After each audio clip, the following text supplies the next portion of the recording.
Welcome to Tea Time with Talent Acquisition, a podcast aimed at fostering knowledge and sharing stories within the vibrant talent acquisition community. I'm your host, Eden, and for the next hour or so, I'm going to be flying this one solo again.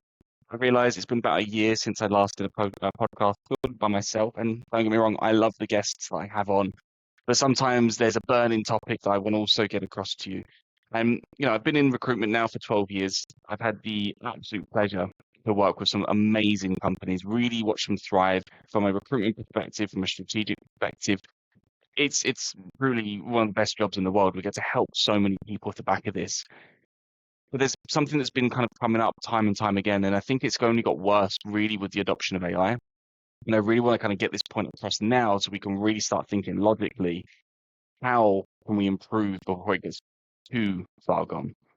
And that's really around the topic of process, right? Now, external recruiter here, don't shoot me in the sense of I don't advocate for a one-stage process. I don't want that. I think that's also equally terrible, right? But what I'm really thinking around is, when does process stop serving people and people being the candidates, right? Are we creating these amazingly well-documented hiring processes that simply fail to serve us in the right way? It's not driving connection. It's not being human enough. And I think yes, if I'm honest, I think for a large portion of teams right now, they've fallen trap of this. And I see it, and I see where it goes wrong. And it's challenging because, we have all these elements that we have to focus on, from compliance and GDPR to any legal rights that we can or cannot share, depending on your geographic location. There's all these things we have to think about. And then talent acquisition teams are short-staffed. You've got loads of requests coming in, and you have to do sourcing and scheduling, and you've got all these types of kind of responsibilities on your head. So I'm not blaming anyone. I just think we've fallen trap. And I think it's quite an easy fix, in honesty. But it will take some time, and it takes businesses to really sit back and go, yeah, that's us. So look, this podcast really isn't going to be for everyone, but it's going to be for those who want to think, maybe have we fallen down that route?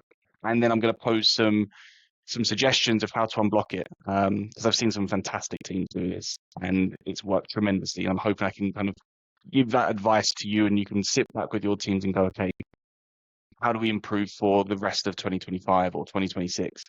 So look, from my side, before we kind of dive into all of this, I've also realized that I ask everyone the same question at the beginning of my podcasts. What do you feel makes a successful or high-performing talent acquisition team?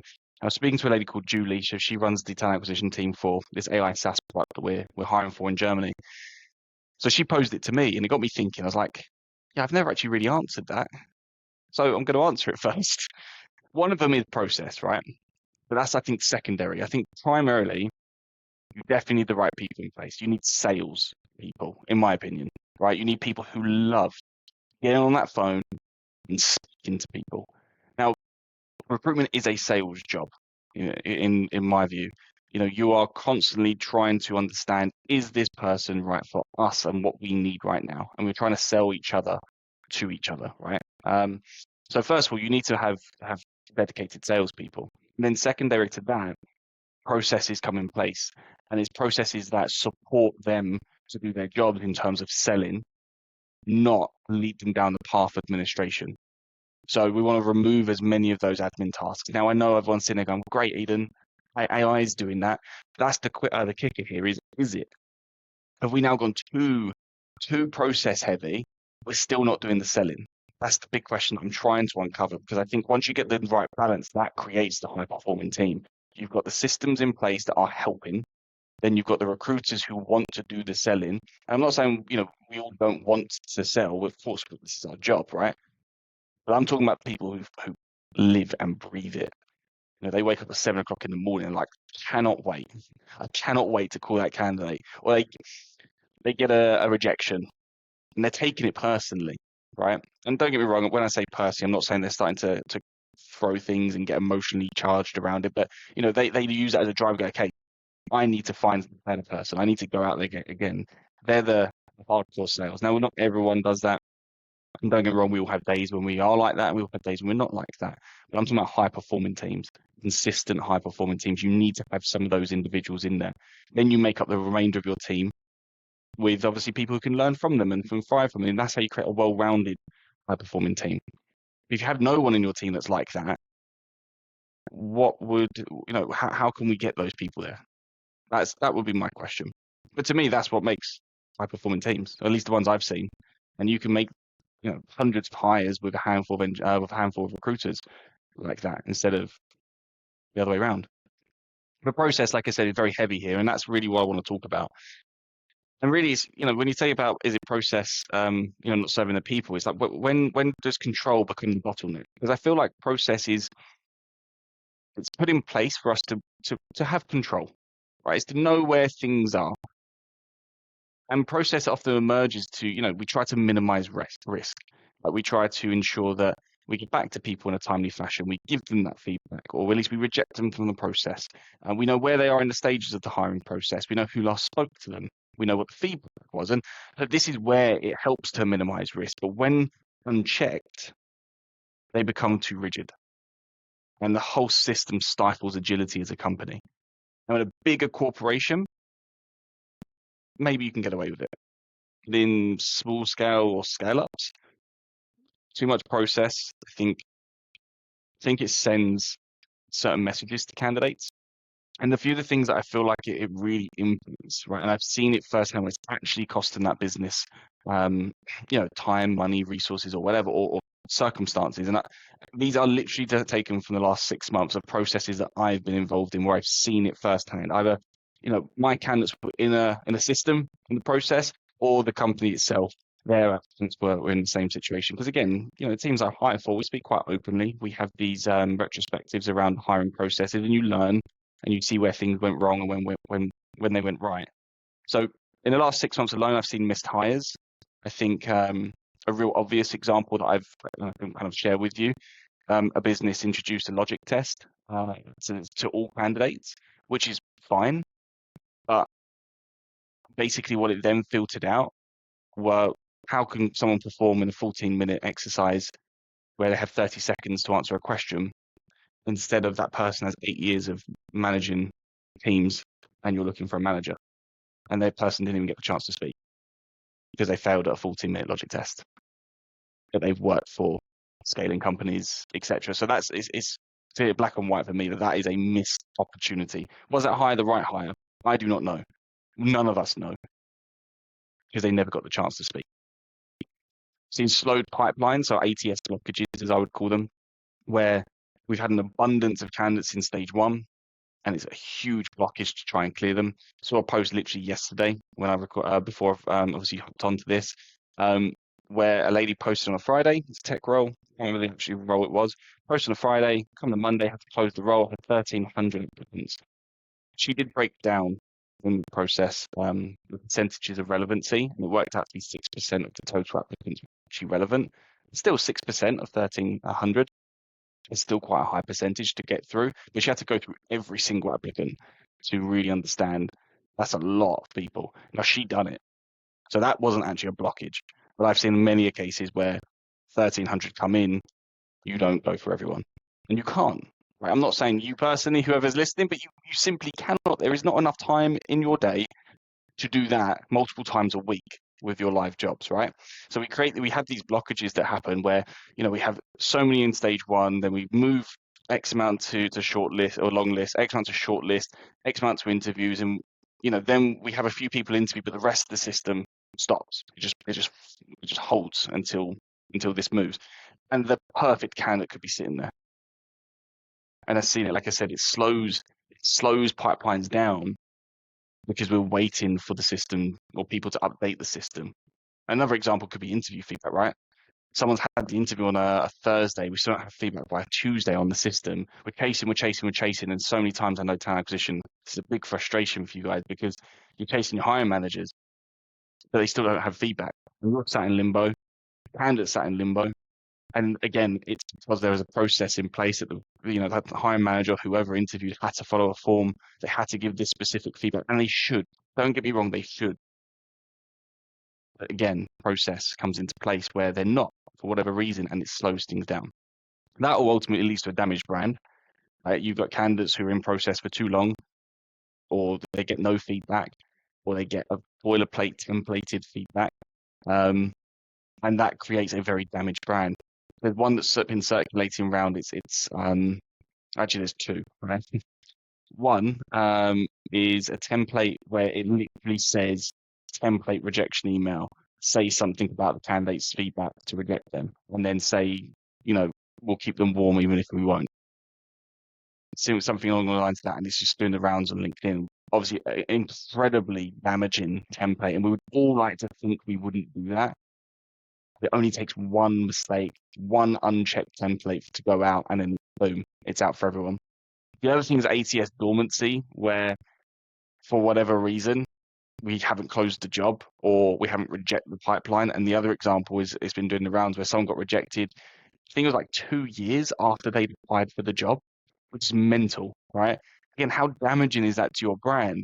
Whereas we've just filled the role. It's like, we didn't. I applied 2 years ago. And how quickly things go viral now and how quickly people jump onto the bandwagon. You have to really be mindful. Are we designing these processes for us as recruiters, or are we designing it for the human that's on the other side of it to hopefully go into hire, right? So we've got all these templates, we've got automated triggers, we've got structured forms for feedback, we've got the must-ask questions in every single stage, we've got the adoption of AI. So are we prioritizing process over the diligency of understanding who this person is and the selling to them? That's what I want you to really think about your process, right? Because if you are prioritizing the selling, great. Stop now, please, because the rest of this is going to talk about process heavy, right? But if you feel you're not, and some indicators are going to be, you've got like high time to hire. If we're at 60, 70 days time to hire, maybe it's a process problem. You're chasing, hiring managers or interviewers for feedback, always potentially a process problem or a training problem. If you have negative reviews on, all the review sites around your interview process, again, let's have an honest spotlight into this. And there's no one to blame, and that's the beauty of this process, because it's a company hiring process. We as talent acquisition enforce it, but we're not just people who just do, right? We're business partners. So this is our field. This is our specialty. We should have a seat at the table to decide how it gets created. And the vast majority of listeners do. But then, like I said, for whatever reason, it goes unchecked for too long. And that's when these problems start to creep in. So how can we actually create a more human-focused approach? Now, what I've seen worked really well before was when you map your journey outside in, right? And what I mean by that is that you consider candidates' perspective first before you think of all the tools and systems. Now, again, a lot of you listening have the tools and systems already. So this does make it a little bit more harder for you. So for the argument of this exercise, when you do it, just ignore them. Right? Just ignore they don't exist. Or pretend you've just joined the company for the first time. Again, that's quite a nice way to look at it. And you're not too rigid because you don't know that they use Ashby or Greenhouse, or haven't seen all the templates that they've created or whatever, right? You just map your journey. What does a good journey look like? What does a great journey look like? What's the best journeys that you've had look like? And Upvest do this very well. So Kasia, who's one of our former guests, she does this with interview training. So we're talking about the whole process, and interviewing comes into part of that. But she got her stakeholders to think, what's the best interview you've ever had? Why was it the best interview? What's the worst? And really ask these open questions, not just to herself, but she asked it to her stakeholders, so people who joined the company recently. Because again, what we want to do is build out best process for function. But we don't work in engineering. We don't work in operations. We don't work in, the marketing team. We can talk about it. We can hypothesize about it. But the best person who's going to talk about marketing is the social media manager you just hired. Or the first person who's going to talk about the engineering on a senior level is going to be that architect you've just hired, right? So these are treasure troves of information. So map the processes out, create like a standardized, this is what we want the business processes to best to look like, and then you can kind of individualize for the types of positions if you needed to. But what you want to do, like I said, consider from the candidate's perspective. So is your process welcoming? Is it clear? Is it human? Are the tone of your emails reflective of your business? Do you have touch points embedded into your process that's going to build interest? Or are we just creating tick box exercises? Apply, template, schedule, template, template, offer. Think about that. How different is that going to be where instead of having template, template, template, you have a reminder to send a text, WhatsApp message, quick call. You might feedback someone directly after the first interview, second interview, whatever, right? And these are those little touch points. Sorry, they're so powerful, so powerful. I have had candidates rejected on final with the worst feedback ever, in the sense of literally none, right? Because the company refused to provide feedback for whatever reason, right? But the candidates, they take it in grace.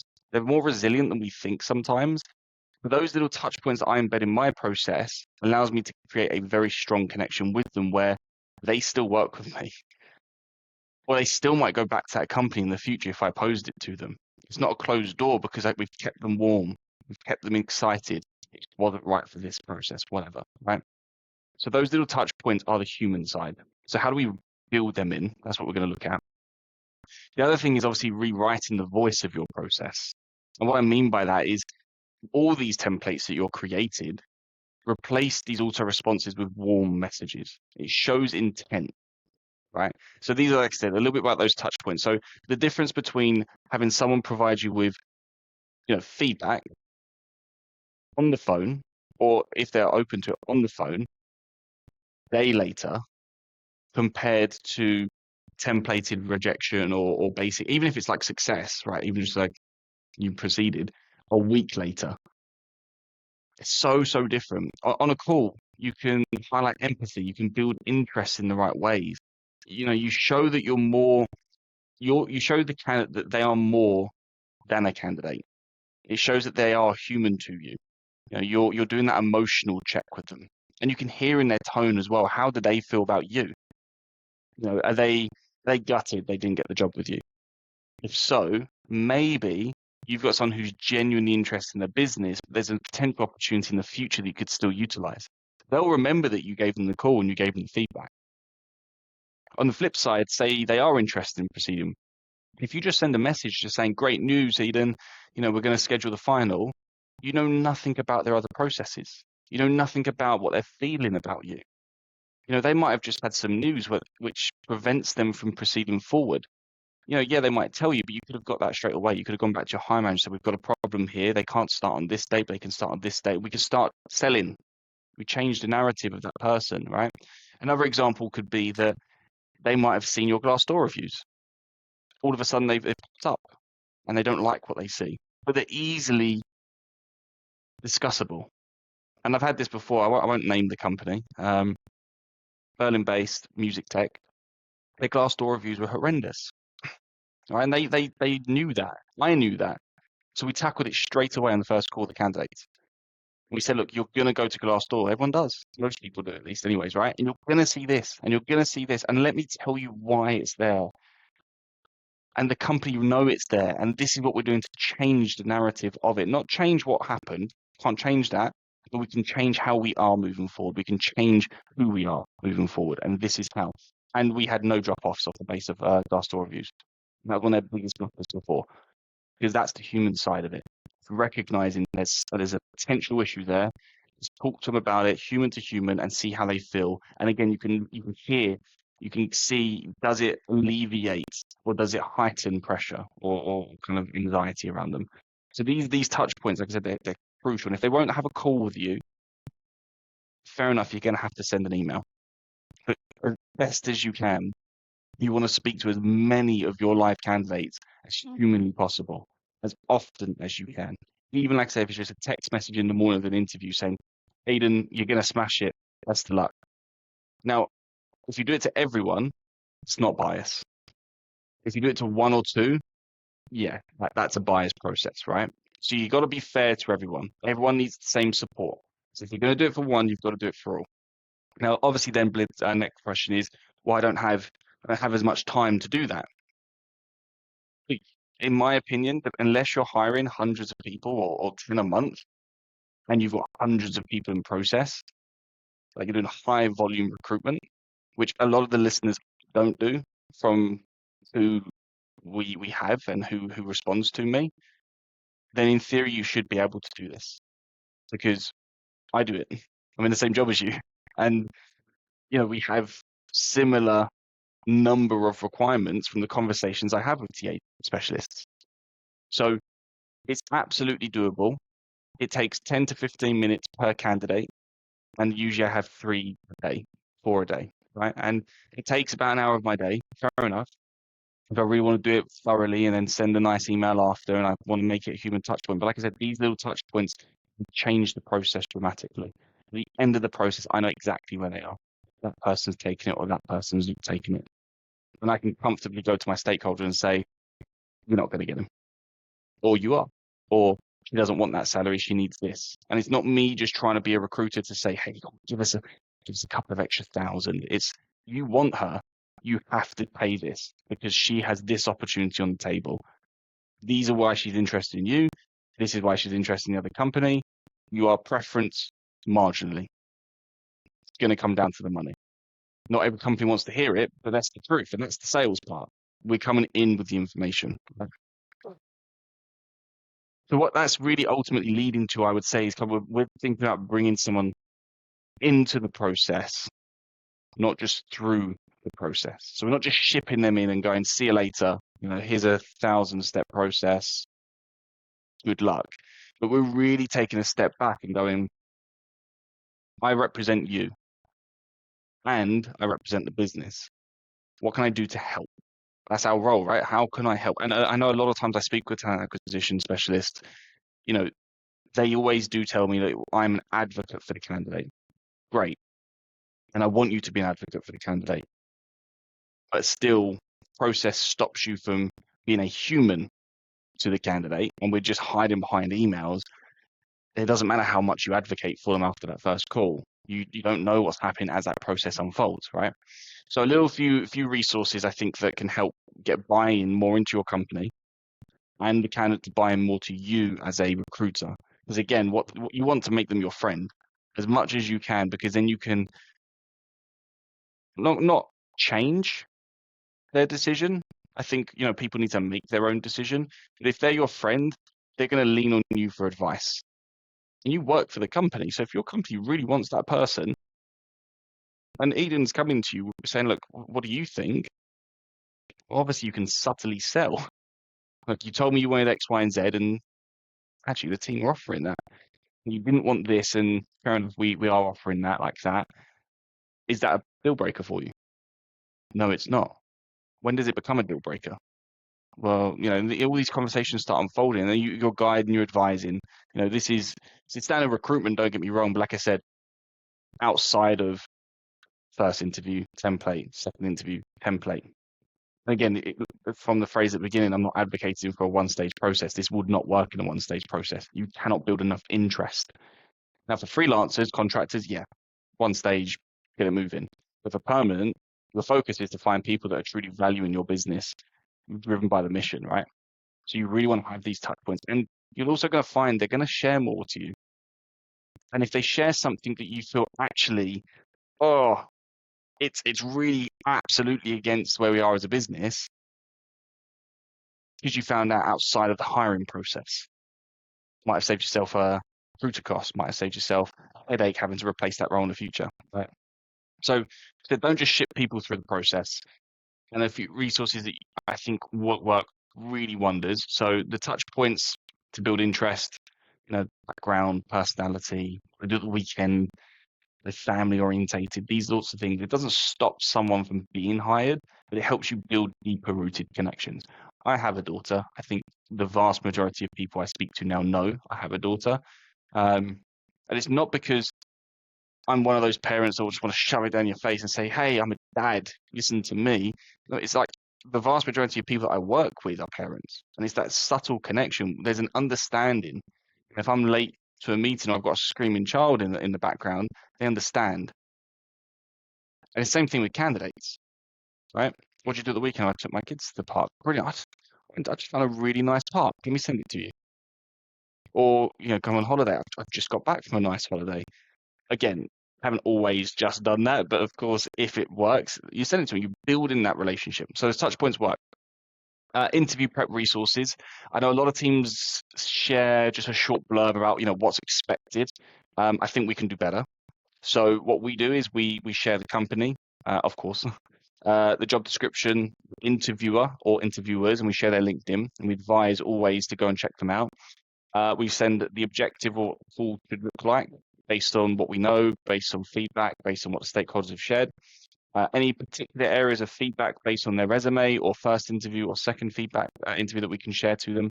And then any pointers that I would just suggest that they look at. So if there's a values web page, if there's a news article, if there's a whatever, right? And we always do two things. We always have a call with a candidate to run through that email.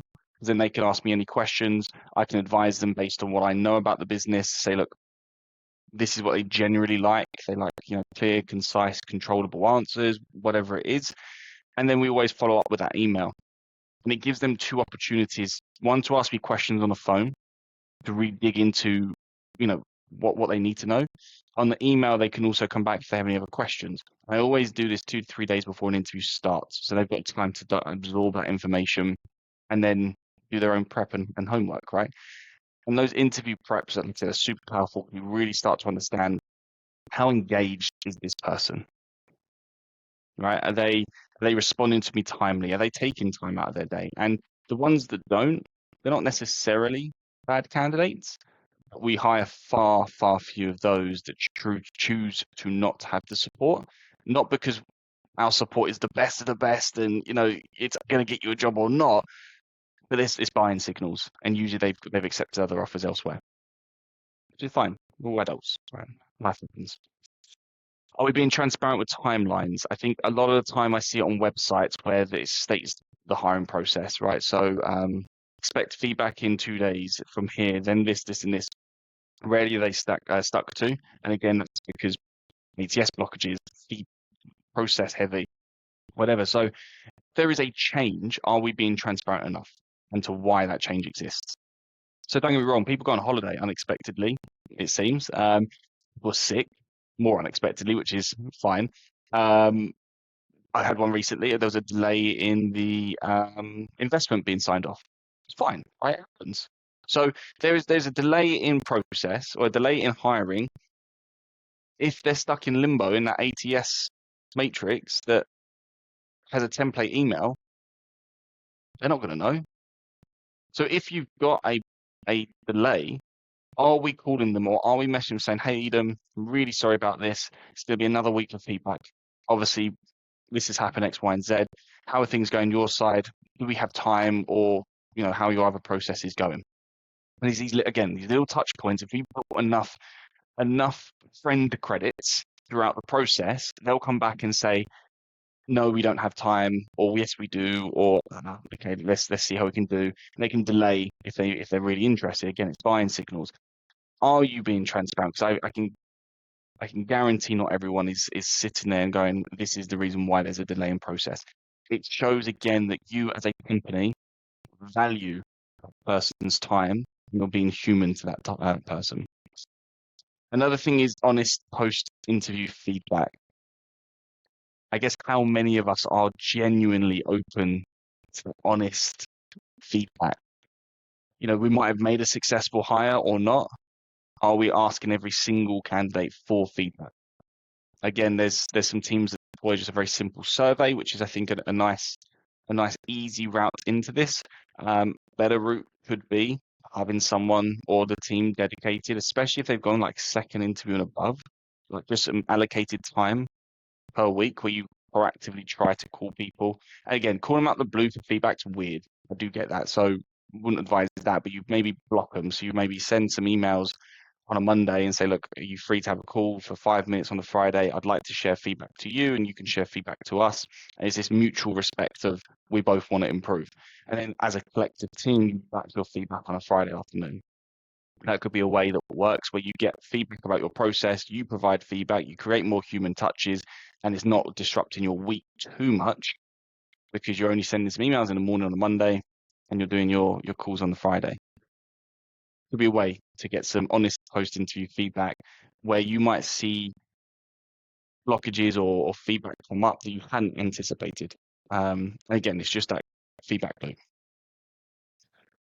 And then ultimately, what we do after all of this is we put ourselves in the candidate's shoes, we map out our process, is we then see how this fits into our company's systems. So what we do with Ashby or Greenhouse or insert whatever system you want here to help create these processes that are more human-centric. Okay, yes, we've got to have our predefined interview structure. Yes, our sourcing kind of funnel probably isn't going to change too much. But can you build out these templates or these little touch points that might say WhatsApp message instead of templated email? And are those messages, are those emails, are those calls robotic? Are they sounding artificial? No pun intended, right? Or are you being genuine? Are you texting the person or speaking to the person like you would one of your stakeholders or a friend? Right? Maybe less of the friend side, it depends on what the friend's texts are like. But this is what I'm trying to get at. Really, if you're completely honest to yourself, are you being human to this to everyone? Or do you just pick and choose when we're doing it? So there's a big difference, I think, that we need to understand is that, being fast and being frictionless is one thing, and then examining how candidates ultimately suffer for an automated communication system when we don't personalize it. And where's that line between where we're too fast to not build motivation or interest, sorry, and it's absolute chaos as a hiring process, and you as talent acquisition have no control whatsoever. We don't know anything's going on because everyone's doing their own thing. We're on Slack, we're on Teams, we're on Ashby, we're on emails, and it's just chaos. That we don't want. Absolutely, we do not want. But on the flip side, like I said, when candidate experience is suffering because we've got automated communication, we're not personalizing it, we're optimizing more for metric than we are for meaningful connections. When we're that way, also too far gone. So what's the middle ground? And like I said, it's outside in, building processes up that make sense based on feedback. It's creating those moments or those touch points that build interest, that allow you to do your job as a recruiter, which is to sell more. And that's where we start really creating these processes that support us instead of hinder us. And that's it from my side, I think. I don't want this to come across as external recruiter just wants this done and bashing the internal side of things because we need to understand where things are. Absolutely not. I get it, I do. And I've been in both camps and I've seen it work horrendously, both sides. So what I'm advocating for is you need to find that balance that works for your business. A little bit of chaos and a little bit of control, but where? Do not lose the fact that we're speaking to humans and they speak to each other. They post on LinkedIn and they post on Glassdoor, and your brand is on the firing line if we get this wrong. And I do think some teams are getting it wrong right now. But there are some teams who are doing this brilliantly and they're speeding through hiring, and they've got an unbelievable candidate experience where those candidates that are rejected, advocates for them now because they felt heard, they felt special, even if they didn't get the job. And that's what you want. You want people who you reject to still encourage people to apply to you because you made them feel a certain way in that process instead of just automatically rejecting. Do that, you're winning at recruitment, in my opinion. That's it. So if anyone does want to tackle this topic with me and want to have a deeper conversation around process, then feel free to connect with me on LinkedIn.